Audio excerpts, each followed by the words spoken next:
오늘은 정강이 통증에 관한 영상입니다.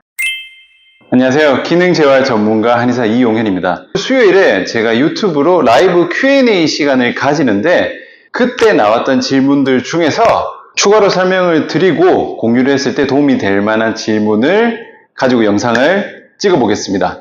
자, 나왔던 질문이 뭐냐면요. 회원에 관한 질문 영상입니다.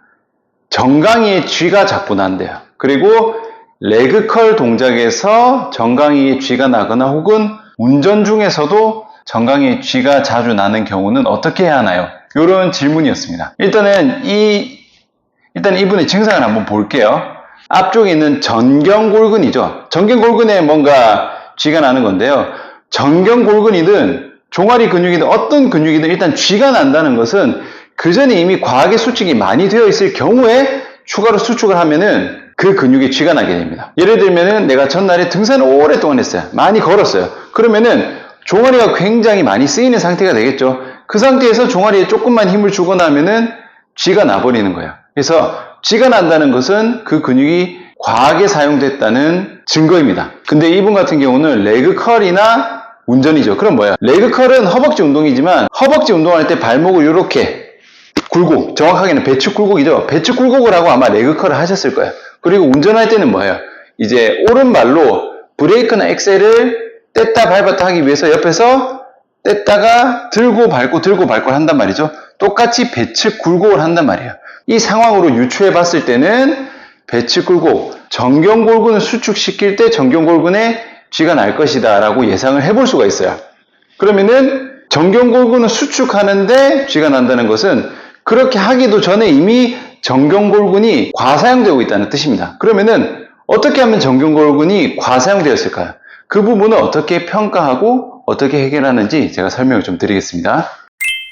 이 상황에서 우선적으로 체크해 봐야 될 것은 발의 무게 중심입니다. 옆으로 이렇게 맨발로 서 있을 때 기본적으로 정상적인 상태라면 무게 중심은 앞꿈치보단 뒤꿈치에 더 많이 실리게 됩니다. 뒤꿈치에서 다리가 쭉 올라가니까 당연히 뒤꿈치가 무게 중심선이 되겠죠. 근데 여기서 몸을 앞으로 기울여 보세요. 몸을 앞으로 기울게 되면은 무게 중심이 뒤꿈치에서 앞꿈치로 넘어가게 됩니다. 앞꿈치에서 더 앞으로 가면은 발가락에 힘이 들어가게 돼요. 왜냐? 넘어지지 않기 위해서 앞쪽에 힘을 주게 되어 있거든요. 그래서 해당 회원분의 무게 중심 상태가 앞으로 쏠려져 있을 가능성이 높아요. 무게 중심이 어디 있는지를 체크를 해보셔야 됩니다. 무게 중심이 어디에 많이 가 있는지 체크하는 방법은요. 바르게 선 상태에서 앞뒤로 왔다 갔다 해보세요. 앞뒤로 왔다 갔다 무게 중심이 앞뒤로 움직이는 거죠. 이렇게 왔다 갔다를 조금 해본 다음에 힘 풀고 그냥 서 있는 거예요. 이때 뒤꿈치에 체중이 많이 실려 있는지 앞꿈치에 체중이 많이 실려 있는지를 체크해야 됩니다. 그래서 일부러 제가 앞으로 앞꿈치로 많이 보내볼게요. 앞꿈치에 많이 있게 되면은 자연스럽게 종아리가 아니라 앞쪽에 힘이 많이 들어가게 됩니다. 이쪽에 힘이 많이 들어갈 수밖에 없어요. 그래서 무의식 중에 무게 중심이 좀 앞쪽으로 쏠려 있는 분들은 앞쪽에 있는 전경골근의 긴장이 굉장히 높아지기 때문에 이 상태에서는 조금만 발을 이렇게 배축 굴곡을 하게 돼도 쥐가 날 확률이 높겠죠. 그래서 이걸 우선적으로 체크를 하시고 무게 중심이 앞으로 쏠려 있다. 그럼 무게 중심을 뒤로 보내야 됩니다. 이렇게 평가를 해보시고 그럼 어떻게 해결을 하느냐. 1차원적으로는 일단은 전경골근이 많이 타이트한 상태니까 풀어줘야겠죠. 풀어주는 거는 폼롤러로 풀어주면 됩니다. 폼롤러로 푸는 방법은 이렇게 무릎을 꿇고요. 이렇게 됩니다. 그리고 전경골근 앞쪽에 뼈가 나와 있기 때문에 뼈가 눌리면 안 돼요. 발목을 안쪽으로 돌려주세요. 그 상태에서 손을 짚습니다. 이 상태에서 손과 다리의 무게 중심은 거의 다 발로 가야 돼요. 그래서 이 상태에서 굴려주세요. 이렇게 되면은 왼쪽 오른쪽의 전경골근은 한꺼번에 굴려줄 수 있어요. 이제 쥐가 자주 나는 사람이라면은 여기가 굉장히 통증이 있겠죠. 그래서 이렇게 풀어주시면 됩니다. 그런데 요거는 그냥 1차원적이죠. 뭉쳤으니까 푸는 거는 그냥 마사지입니다. 근본적인 해결책이 전혀 안 돼요. 그래서 1차원적으로는 풀어야 되지만 원인 자체가 제가 무게중심이 앞으로 쏠린 거라죠. 무게중심을 뒤로 보내야 됩니다. 이런 분들은 앞으로 쏠려 있기 때문에 뒤로 조금만 가면 뒤로 넘어가려고 해요. 뒤에 있을 때의 중심을 못 잡습니다. 그래서 무게중심이 뒤로 간 상태에서 무게중심 세팅을 바로 잡는 연습을 하셔야 돼요. 무게중심을 뒤로 세팅하는 방법을 알려드리겠습니다. 간단해요. 억지로 뒤로 보낸 다음에 거기서 정렬을 새로 맞추는 겁니다. 그래서 뒤로 보내기 위해서는 일단은 맨발로 하세요. 발의 감각을 높여야 되기 때문에 맨발로 진행을 하시고, 요런 플레이트 있죠. 플레이트를 두고 요렇게 갑니다. 들어요. 그러면은 앞에 무게 중심을 두고 싶어도 못 두죠. 억지로 뒤로 보내는 겁니다. 이 상태에서 바로 못 쏠 거예요. 앞으로 쏠린 분들은 이렇게 하면은 중심을 잘 못 잡거나 뭐 허리가 처지거나 그렇게 될 겁니다. 앞으로 숙여진다든지. 요걸 일단 바르게 척추 정렬하는 것을 연습을 하세요. 바로 서는 연습을 하고, 이 상태에서도 아마 이 동작 자체가 앞쪽에 긴장도가 높아질 수도 있어요. 풀어주고 하시면 됩니다. 이 상태에서 무게중심을 뒤로 보냈죠.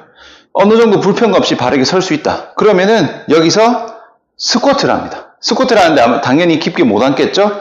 조금만 앉아도 뒤로 넘어가 버리려고 할 거예요. 무게중심 잘 잡아야 됩니다. 그래서 천천히 무게중심 그대로 유지한 상태에서 많이 안 내려가도 됩니다. 요렇게 무게중심 잡아서 후, 무게중심 잡아서 후. 요렇게 하는 이유는, 우리가 스쿼트를 보통 하는 이유는 하체 운동인데, 하체 운동을 하는 게 아니라 무게중심을 뒤로 보낸 상태에서 하체 움직임을 만들어줘서 새롭게 정렬을 세팅한다고 보시면 돼요. 그런 목적으로서 스쿼트를 실시하는 겁니다. 스쿼트를 하셔도 되고, 스쿼트가 너무 안 된다 그러면은 이렇게 힙힌지 연습을 하셔도 됩니다. 힙힌지 연습을 하시던지 스쿼트 연습을 하시는지, 스쿼트가 조금 더 난이도가 높겠죠. 이런 식으로 무게중심을 뒤로 보낸 상태에서 하체를 사용하는 거예요. 그러면서 내가 앞뒤로 넘어지지 않고 잘 잡으면은 무게중심을 점점점 뒤로 보내는 게 됩니다. 자, 오늘 이렇게 정강이 쪽에 쥐가 나거나 통증이 있었을 때 어떤 식으로 평가하고 해결하는지 간단하게 알려드렸습니다. 매주 수요일 밤 10시에 유튜브에서 라이브로 Q&A를 통해서 통증이나 불편감, 교정, 운동, 재활, 기능 운동 관련해서 제가 즉석으로 질문을 보고 답변을 드리는 시간을 가지고 있습니다. 그리고 그 중에서 조금 더 자세한 설명이 필요한 부분은 이런 식으로 영상으로 새롭게 찍어서 좀 더 자세하게 설명을 해드리도록 하겠습니다. 오늘 영상은 여기까지입니다. 수고하셨습니다.